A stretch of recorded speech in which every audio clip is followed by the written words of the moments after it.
Márcio, quanto que o consumidor está disposto a pagar a mais para receber a mercadoria no mesmo dia? Ó, Jean, eu acho que dependendo da necessidade dele e se ele obter confiança na plataforma que ele está comprando, ele paga o que for necessário. Obviamente dentro ali de um range, né? Se o produto custa R$ 100 e ele tem frete grátis, ou ele pagar R$ 20 para receber aquilo naquele dia, e ele precisar daquele produto, ele paga para receber.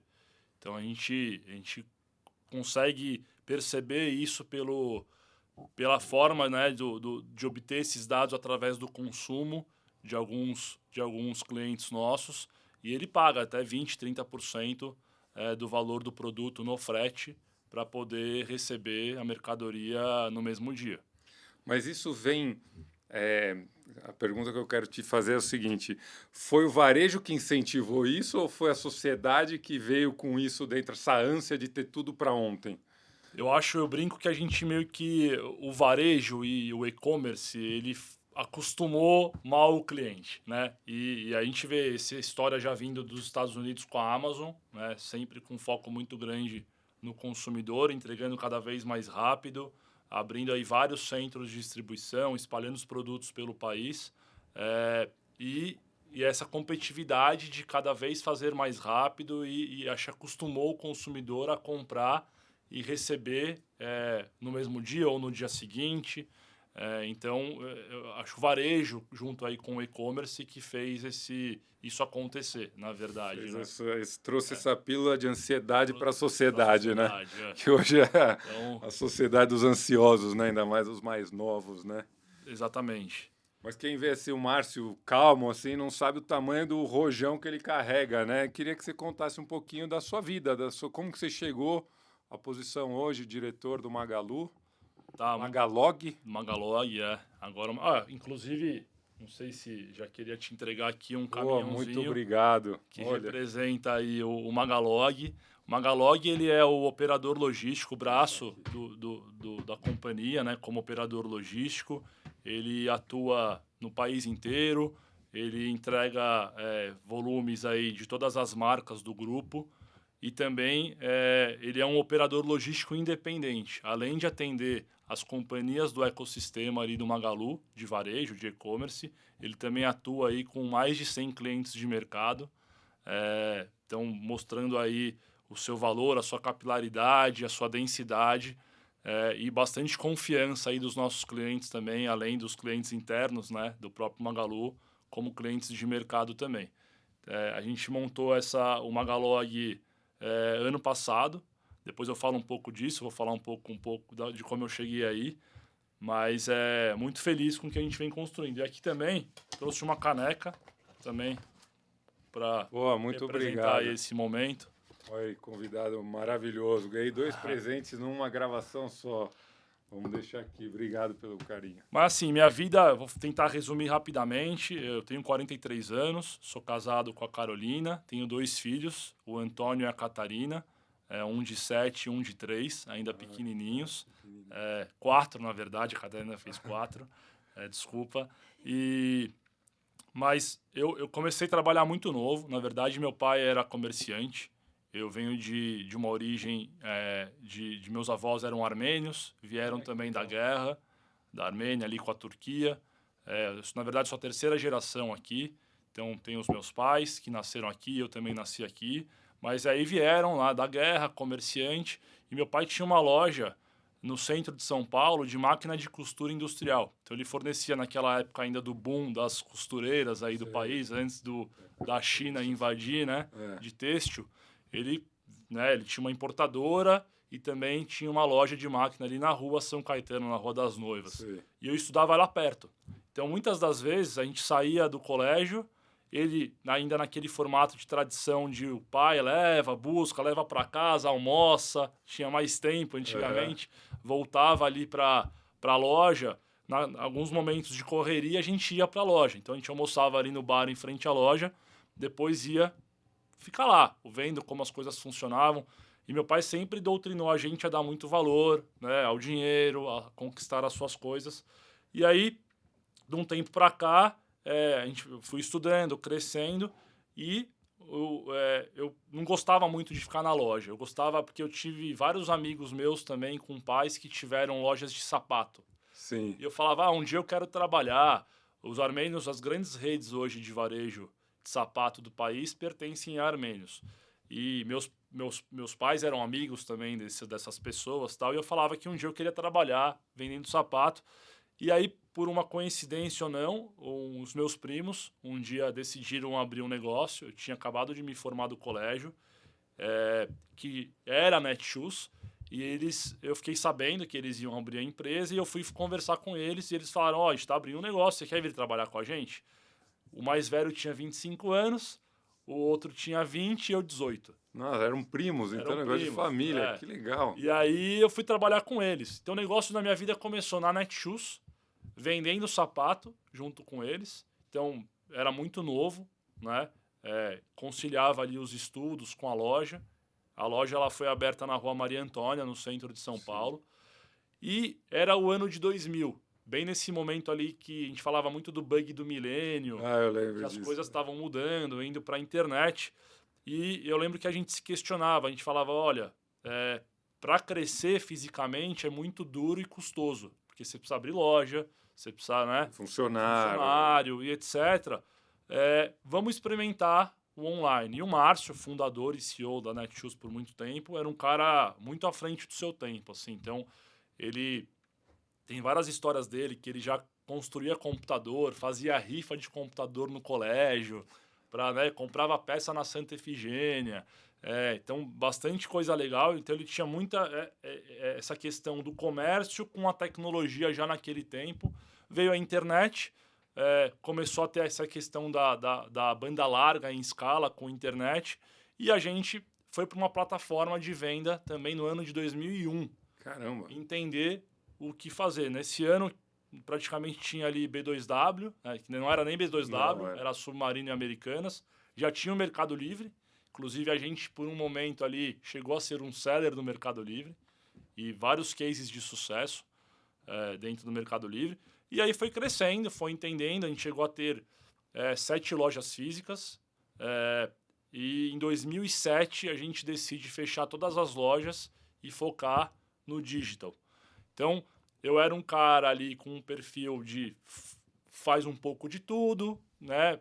Publica produto, despacha produto. A empresa não tinha ainda um processo, né, de uma forma muito profissionalizante. Era uma empresa familiar, pequena. E a gente começou a crescer rapidamente no digital. Então, a gente toma essa decisão de fechar todas as lojas e a partir do momento que os fundos começam a enxergar a Netshoes, e aí, né, nesse processo de pôr dinheiro em empresas na época de e-commerce, que teve esse boom igual tem agora em AI, teve em Half Tech, teve um monte de coisa, eles aportaram com a gente, foram vários fundos ali que foram aportando, a empresa começou a crescer, a gente se vê num momento ali de decidir o caminho ali profissional, mais ou menos, de cada um. Eu era um cara com perfil de operações, né? A companhia foi fundada pelos 2 primos, eu e meu irmão como os primeiros funcionários da companhia. Meu irmão tinha um perfil mais comercial de produto e eu fui entender com esse crescimento todo o que era a logística para poder contribuir, porque já lá em 2010 a gente já tinha um volume razoável. Entregava o Brasil inteiro já entregando no Brasil inteiro, usando muitos correios ainda na época, porque você não tinha também tanta empresa. Sim. E a gente não era um formato ali verticalizado. Então, a minha história começou nisso. Netshoes, eu passei 19 anos na Netshoes. Eu fiquei lá até 2019. Minha função era uma função executiva de diretor de supply chain. E aí nós vendemos a companhia para o Magazine Luiza em 2019. Então, essa história toda, depois teve o IPO na Bolsa de Nova York e tal. E aí eu chego no Magalu, uma empresa gigante, né? Nesse ano aí a gente projeta faturar em 70 bi, né? Netshoes na época com 4, né? Já era também uma empresa muito grande. E eu entro na aquisição lá, conversei muito com o Fred, eles estavam num momento de crescimento muito forte. tinham acabado há um ano atrás, acabado de lançar a plataforma de 3P, porque a Magalu demorou para entrar ali no 3P, ela tinha, né, um formato muito no canal 1P e lojas físicas, e eu entro para cuidar de transporte, né? Falo, olha, você tinha uma abrangência muito maior ali na Netshoes, mas aqui só a conta de transporte é gigante e eu preciso de ajuda em transporte, vem aqui me ajudar. E eu fico em transporte, depois assumo a parte de fulfillment center, né? O crescimento. E aí, o ano passado, eu assumi a diretoria executiva do grupo também. E toda essa construção desses últimos anos, desse crescimento, a gente também foi adquirindo empresas de transporte, logtechs, também no Magalu. E a gente parte para fazer o quê? Vamos então construir uma empresa própria, já que a gente vem se verticalizando, e por que não criar um braço de um modelo de operador logístico para servir o grupo através dessas empresas e o próprio spin-off dos ativos ali do Magalu, que já eram muito grandes. Sim. Né? A gente já estava ali, esse ano a gente deve terminar com quase 1 milhão de metros de área de armazenagem, então a gente tem CDs espalhados pelo país inteiro, com GLP, com LogCP, com Food, com vários outros fundos e alguns CDs do próprio grupo. Além também de uma expansão muito grande da malha, principalmente de leves, que a gente fala, que são o perfil courier, o perfil do pacote pequeno, que a gente se verticalizou fortemente, porque o Magalu ele vem de uma história que ele já faz logística há 60 anos. Né? Então ele tem centro de distribuição, onde tinha loja, onde eles iam abrir loja, eles abriam um centro de distribuição, tinham os carreteiros dedicados a abastecer aquele centro de distribuição e fazer entregas das vendas daquela loja. Muitos desses carreteiros, que a gente fala que são os transportadores de itens pesados, da geladeira, do sofá, né, da televisão, é uma malha que a gente carrega de um ativo de muito tempo atrás. Então ela já é uma malha muito bem formada, né, estruturada. E aí ela passou, obviamente, também, além de atender venda de loja, atender as vendas do e-commerce. Assim, que... Né? Porque também, né, saía para a mesma rota ali.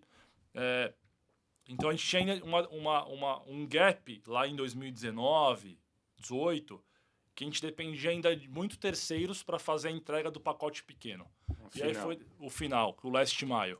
E aí foi nesta linha que a gente entrou, fazendo aquisições de algumas empresas. E aí o ano passado a gente toma essa decisão, então, de lançar uma marca, que foi o Magalog, que, como eu disse, é o braço operador logístico do grupo.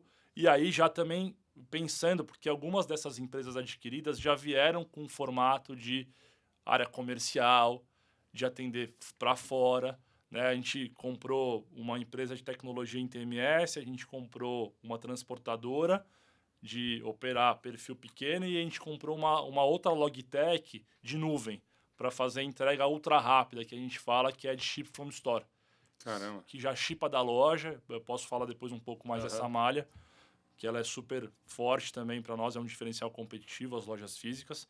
E aí juntamos essas empresas, mais os ativos da companhia e criamos uma Magalog. Então a minha história, ela foi uma história de 19 anos do mundo digital, numa plataforma de e-commerce, praticamente por play. E aí, na venda da companhia, eu entro para um varejo muito grande, também tecnológico, com loja física, com um canal de venda 1P, que é onde a gente compra os produtos do fornecedor, armazena no nosso estoque e despacha, e também como uma plataforma de 3P, que esse hoje é o nosso core ali, para pensar do que traz o GMV para a companhia. Tem os outros segmentos, como o banco, né? Como a própria logística agora, que é o Magalog, empresas de ads também, conteúdo, mas os pilares mesmo que trazem a receita são esses. E aí a transformação da logística, a criação do Magalog, e hoje eu sou responsável por toda a estratégia por trás ali da nossa expansão, da nossa estratégia de entrega rápida, de nível de serviço, de novas aquisições, de novos clientes de mercado, tomando conta dessa estrutura. E o Magalog, ele, como a gente estava conversando, ele não ficou exclusivo para o Magalu, né? Você entrega para Não, eu entrego concorrente. para concorrentes, inclusive. Então, por isso que eu falo que a gente é um operador independente. A gente fala que a gente já está saindo de um centro de geração de despesa para gerar um centro de receita para o grupo. Então, obviamente que o grupo ele tem já um volume muito grande de produtos, de pacote, e que quando a gente vai para o mercado oferecer essa nossa malha, o mercado se interessa, porque eles sabem na confiança que tem por trás, apesar muitas vezes de alguns serem concorrentes, né? Eu até brinquei com você, eu falo, a gente entrega a Netshoes, a gente entrega a Nike também, né? A Nike, não, a própria plataforma dela, o e-commerce dela, mas eles enxergam o valor que tem por trás, a seriedade que é do trabalho, o nível de serviço, o preço competitivo. Então, vira um ganha-ganha para os dois, porque quanto mais densidade eu tenho de clientes de mercado, mais rápido eu tenho a minha malha. Sim, mais barato chegar, fica. e mais barato fica. Você Né? está trazendo eu posso eficiência para a operação. Posso trazer eficiência para o grupo e para o próprio cliente. Né? Então, acho que eu falo muito que a logística do futuro ela precisa ser uma logística colaborativa. Né? E eu acho que a gente está no caminho para isso com a criação do Magalog, porque a gente é aberto. Né?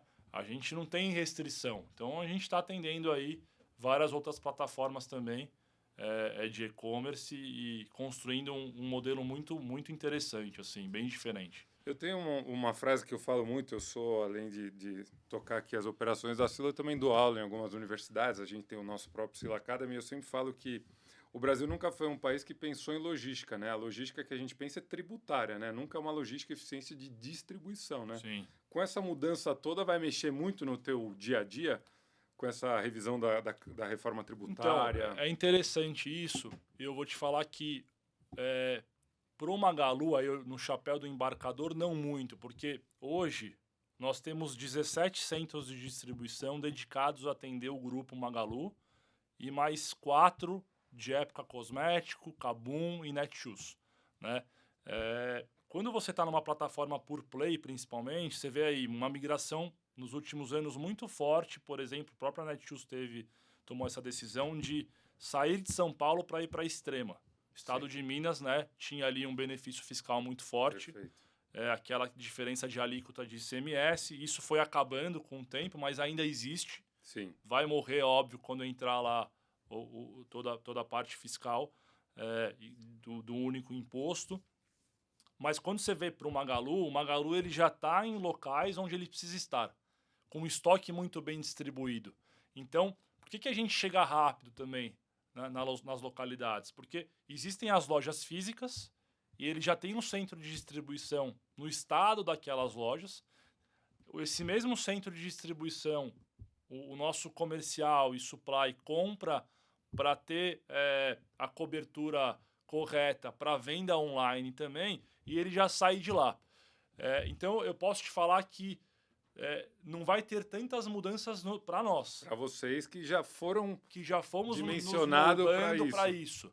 Mas, com certeza, hoje, eu sei que tem umas manobras muito malucas, assim, do cara comprar para levar para um estado, para depois ir para o outro, para distribuir. Eu acho que isso... quando ele olha para os ativos dele, onde esses ativos estão, por conta de toda essa manobra tributária fiscal que ele precisou fazer para gerar um pouco mais de rentabilidade para o negócio dele, ele deve se pensar numa malha, num footprint muito diferente quando isso acabar. Porque ele vai gerar muito mais economia da parte de tributária, da parte logística, de transporte e de SG, parte sustentável, mas ele vai ter que ver como que ele vai compensar com a tributária que ele perde, né? Exato. Qual que é a sua visão de Extrema? Já que é para polemizar aqui. Cara, Extrema, nós temos uma operação lá, da Netshoes. Sim, eu conheci a operação de vocês. Conheceu a operação da gente? Legal. Muito boa. Super automatizada, né? Com linhas ali de sorters, enfim, de esteiras. É um lugar que cresceu demais. É um lugar onde a mão de obra é cara.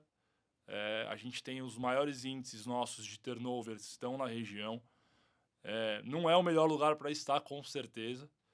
Mas, e aí você vê, você está em Extrema, que fica a 150 quilômetros de São Paulo, para atender São Paulo, principalmente. Sim. Né? Porque você fala, você está indo para Minas? Não. Quem vem de Minas está saindo ali de Belo Horizonte, né? Porque Sim. está muito mais Extrema distante. não é Minas, né? Extrema não é São Minas, Paulo. Extrema é São Paulo. Brincadeira, gente. Extrema mas a gente, mas assim, no mercado... Né? Então, para o mercado, foi essa a estratégia. E que a gente está lá, porque ainda tem algumas questões nesse sentido. A Netshoes tinha, até 2020, um centro de distribuição em Barueri, em São Paulo também. A gente acabou também com todas essas discussões fechando, indo para lá. E ela tem em Recife também. Em Recife a gente tem uma operação ali de Fulfillment Center do Magalu, junto também com a da Netshoes.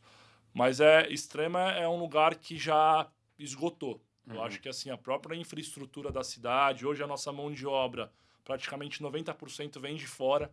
Então você tem custos altíssimos de fretado. Sim. Né? Então não é uma operação que ela deve ser competitiva para cara que está só olhando para isso agora e isso vai acabar em algum momento. Né? Ela pode ficar cara. Não é só a questão da localização, mas também o problema de infraestrutura. Que Eu cheguei, acho que foi em Extrema que eu vi, ou alguém comentou aqui em algum podcast nosso, que o funcionário que levar alguém para trabalhar ganha um bônus de X reais se essa pessoa ficar no mínimo 3 meses no trabalho, né? Tamanha falta... Tem várias formas de tentar reter o colaborador, né? E você tem, pro colaborador ali tá muito, né? Ele tem muita opção também, né?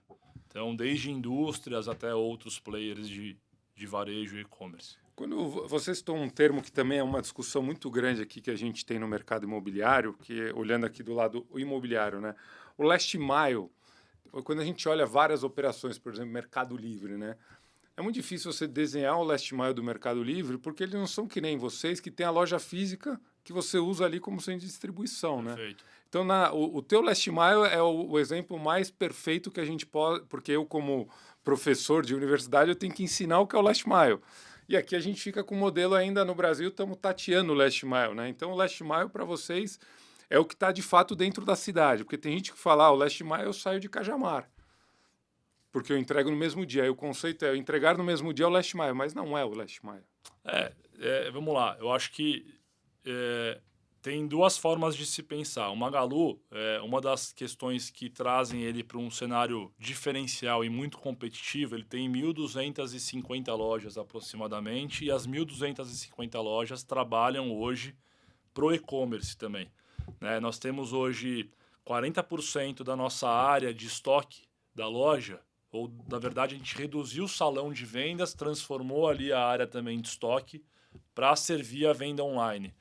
E quando nós vendemos na região onde está aquele cliente, o pedido sai diretamente da loja, no formato de ship from store. Então o cliente tem a opção de comprar no site, retirar na loja em horas, porque o produto está lá. Então a multicanalidade, a omnicanalidade, que falou-se há muito tempo atrás, de fato o Magalu tem um case estudado globalmente. Foi muito bem feito e muito mérito ali da época de ter construído. E então tem este formato e tem o last mile, que é a última milha no final. Mas aí a última milha que é? É o que você disse, a gente tem um CD em Louveira, né? Se o produto não está em uma loja em São Paulo e você comprou para receber hoje, e a gente tem essa oferta desse produto para te entregar hoje, comprando até meio-dia, ele vai sair de Louveira, só que ele não vai direto para sua casa. Ele passa numa base nossa, assim, de last mile, onde a gente vai sortear ali por cabeça de CEP e colocar dentro do carro do motorista o que está indo para sua casa. Então, por exemplo, a gente tem 5 bases em São Paulo para last mile de que não é uma loja. Que não é uma loja. Então, além da loja, nós temos mini cross-docking, mini bases. São galpõezinhos? São galpões pequenos. São galpões pequenos. Galpões pequenos, de 5 a 7 mil metros. Tem lugares menores, 3 mil metros, 2 mil metros, dependendo da densidade do volume. E aí a gente tem, por exemplo, tem last mile em Guarulhos, tem last mile no ABC, tem last mile lá no Tietê, ali na parte ali indo para Suzano, tem last mile na Lapa, na Zona Sul. Então, a gente já tria o que é para cada last mile, sim, no centro de distribuição, Olha. mas quando ele chega lá, putz, São Paulo é muito grande, Sim. dando um exemplo aqui, né? O que vai para a Zona Sul? O que vai para a Zona Leste? O que vai... Então ele já sai ali nas faixas de CEP, e é muito bacana dizer que a tecnologia ela veio vindo para ajudar a se tornar cada vez mais eficiente o last mile. Então, no nosso caso ali com o Magalog, nós temos modelos de roteirização e sequenciamento de entrega para gerar eficiência para o motorista. Então ele sai muito carregado com pacote, tem torre de controle, monitorando toda ali a etapa porta a porta de cada parada e trazendo eficiência, né, no machine learning ali na parte de roteiro para cada vez mais a ferramenta otimizar esse passo ali, onde está trânsito, ela inverte o caminho, e esse sequenciamento de entrega. Então, tecnologia sempre embarcando também para te trazer mais eficiência. E esse modelo tem em outro estado ou só São Paulo? Ou Não, só na cidade de São não, Paulo? todos os estados. Você Hoje, tem todos os estados? Você hoje já tem? vamos lá, vou corrigir aqui. A gente está presente em mais de 4 mil municípios com o Magalog. Então, além da gente ter 1.250 lojas, que servem também como centro de distribuição e o despacho em horas, nós temos 175 bases e hubs espalhados pelo país. Então, nós temos bases na Bahia, em Salvador, no Rio de Janeiro, em Recife, Fortaleza, vários lugares. Nos interiores, nós costumamos utilizar parceiros logísticos para fazer o last mile, então a gente leva o pacote até lá, e aí a gente não tem, às vezes, tanta densidade para ter a nossa própria base, a gente contrata um parceiro que faz a nossa entrega final, porém usando a minha tecnologia. Tá, Então, que é o grande que é diferencial. o grande diferencial. Então ele tem o meu mobile, ele tem todo o meu formato de operar, né? O tracking, a resposta rápida para o consumidor. Então é muito legal dizer que o last mile no conceito ali do Magalog / Magalu, ele tem o Magalu como um diferencial competitivo, usar as próprias lojas para isso, mas se não está na loja, sai de um centro de distribuição, desses que eu falei que nós temos 21 hoje, ele usa essa malha em 4 mil municípios para fazer as entregas porta a porta. Essa malha cobre hoje 95% do PIB de consumo online. Caramba! Então é uma malha, sim, hoje posso dizer que de 100 pedidos vendidos na plataforma, 95 são entregues pela malha própria do Magalog, que nós nos verticalizamos, e os outros 5 te usa o correio, te usa outras empresas que a gente também não tem a densidade ou a capilaridade suficiente para poder entregar. Mas você também faz esse modelo de comprar até meio-dia e chegar no mesmo dia em todos os... Não, nós temos isso em São Paulo, Rio, Minas e Recife. Ah, legal. E estamos... Tá melhorando, né? melhorando, Foi aprendendo no caos e agora vai... Tirando São Paulo, qual que é o estado que mais consome? Você pega... São Paulo, Rio e Minas são sempre os que mais consomem. Aí vem Rio Grande do Sul, é muito forte. Bahia é muito forte. Recife é muito forte. E o interessante ali do Magalu, aí falando um pouco do Magalu, né? Porque a gente tem, como a gente é operador, a gente tem clientes de mercado, mas o Magalu, por ele ter presença física no Nordeste, as pessoas associam muito a marca, né? Do nome. Então, eu lembro quando eu cheguei e vim da Netshoes, o share da Netshoes era completamente diferente. Óbvio que ele sempre vai ser maior no Sudeste, Sim. pelo poder de consumo, mas a gente falava, nossa, vende tudo isso no Nordeste?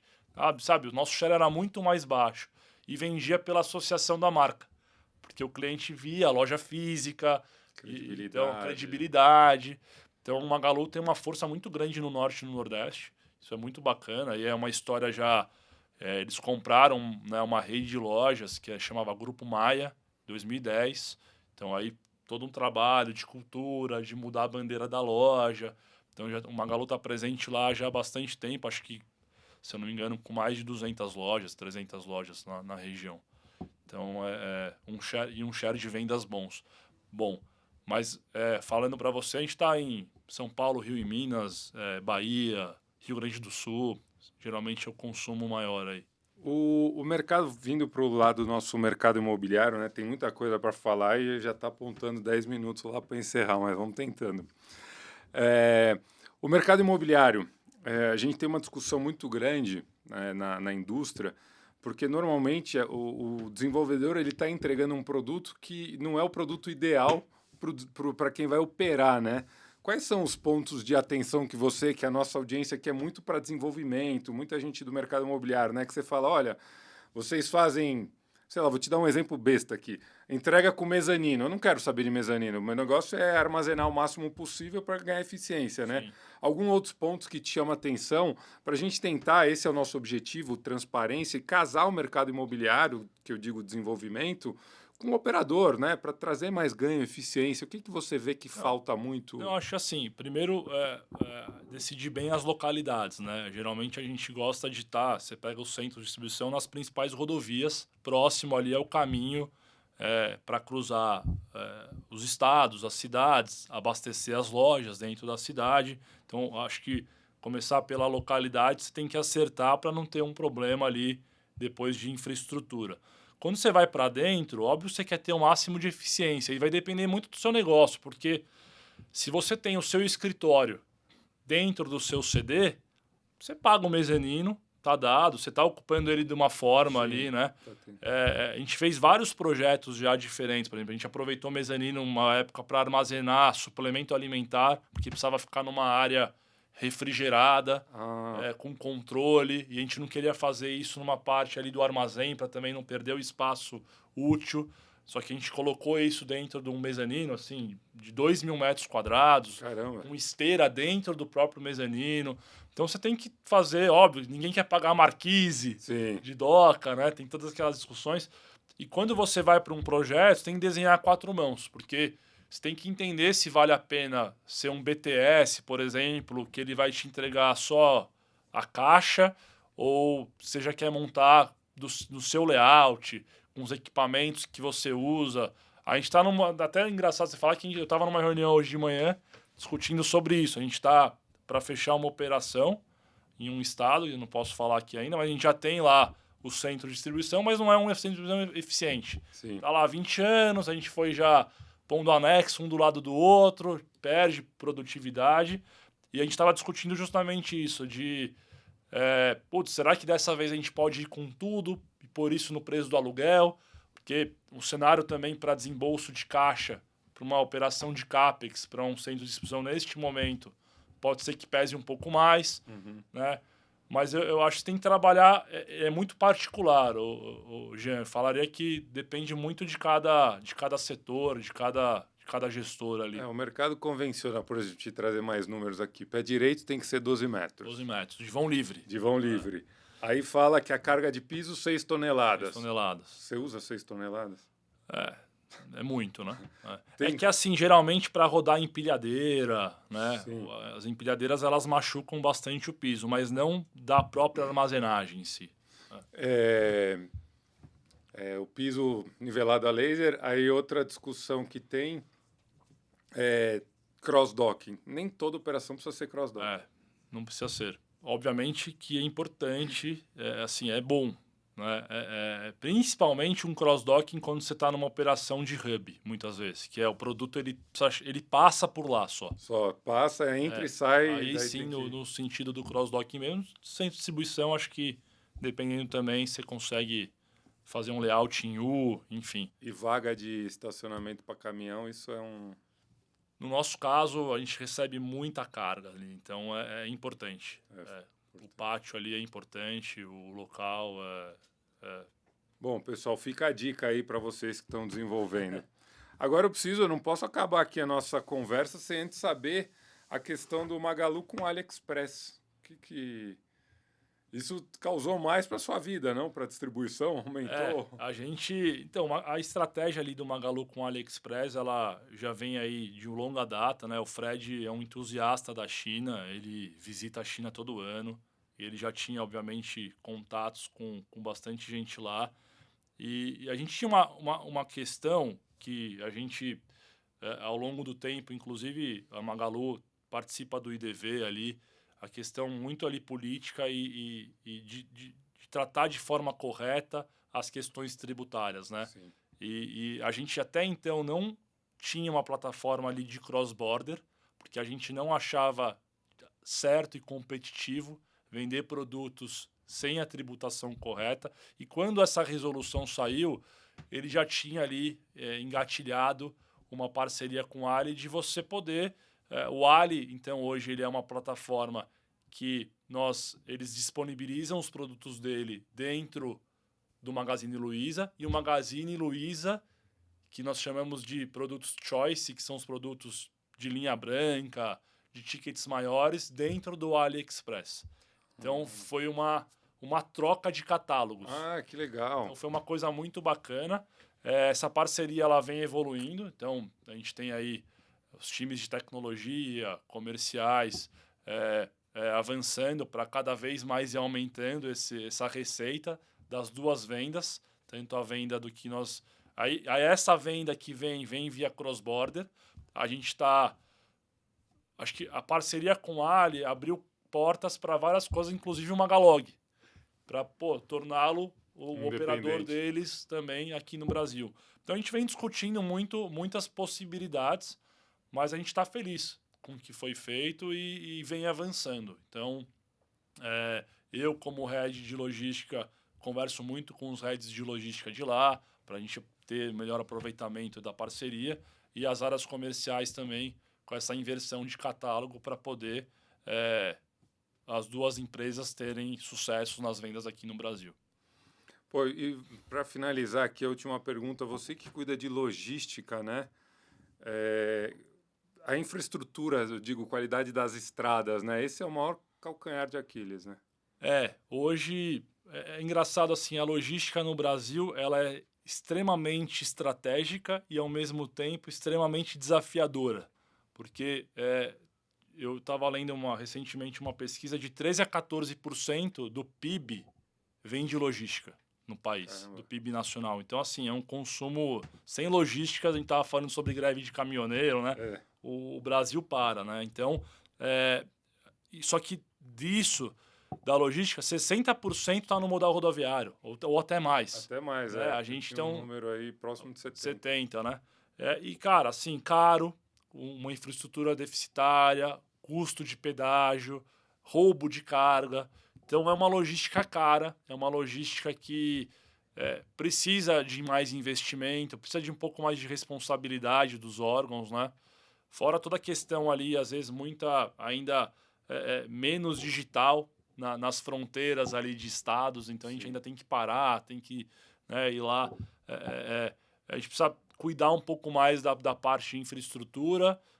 Eu acho que o empresário, o gestor de logística, ele vem se reinventando através de uso de tecnologia, através de aperfeiçoamento, através de investimento próprio, mas a gente precisa cuidar um pouco mais. Eu não vejo muita mudança, eu sou um cara otimista, mas ao mesmo tempo a mudança vai estar muito mais nas nossas mãos do que nos órgãos, assim, né? A gente fala de rodovias, de métodos de ferrovia, de métodos fluviais muito pouco explorado. Muitas vezes é mais para a matéria-prima, para o grão, ali, né? O método, o modal rodoviário, o modal ferroviário. Enfim, então a parte de infraestrutura ainda é uma questão dura. Segura muito, né? O desenvolvimento do Brasil. Infelizmente. Eu tenho que fazer mais uma pergunta. Querem que a gente encerre aqui pelo tema, mas eu vou fazer. Vai existir entrega por drone? Você acha que isso é com tanta IA, com tanta coisa? Não estava no script, eu te peguei de calça curta. Eu acho que uma hora vai chegar como tudo vem chegando, né? Eu acho que sim. Eu acho que chega nesse formato. Acho que a gente já vê nos Estados Unidos e China muito robô ali andando, né? Carros autônomos, robô já é realidade, drone...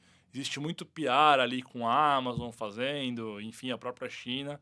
Eu já vi um formato de drone na China que ele leva a mercadoria para um locker. Então, no final, ele está levando para um ponto de retirada. E aí você tem uma estrutura para proteger ali, né, o equipamento, chegando, colocando ali numa caixa e a pessoa indo com QR Code tirar o volume de lá. Então, por isso que eu falo, em lugares que já vão acontecendo, você vê que uma hora pode chegar aqui, né? Com certeza. Então, não é tão distante. não é tão distante. Bom, pessoal, estamos chegando ao fim. Quero agradecer o Márcio aqui pela conversa.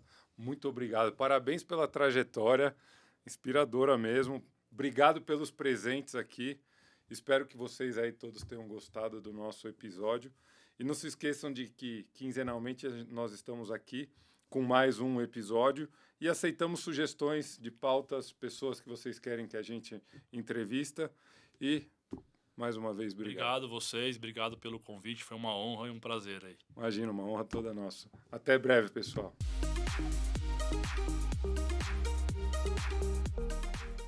Eu quero aproveitar para agradecer o nosso apoiador, a LIT, uma empresa especialista em eletrônicos e acessórios de alta qualidade, que tem como produtos fones sem fio, carregadores, cabos e muito mais. Lembrando que vocês, seguidores, têm um cupom SILALIT10. As informações e o link eu vou deixar aqui na descrição. Aproveitem.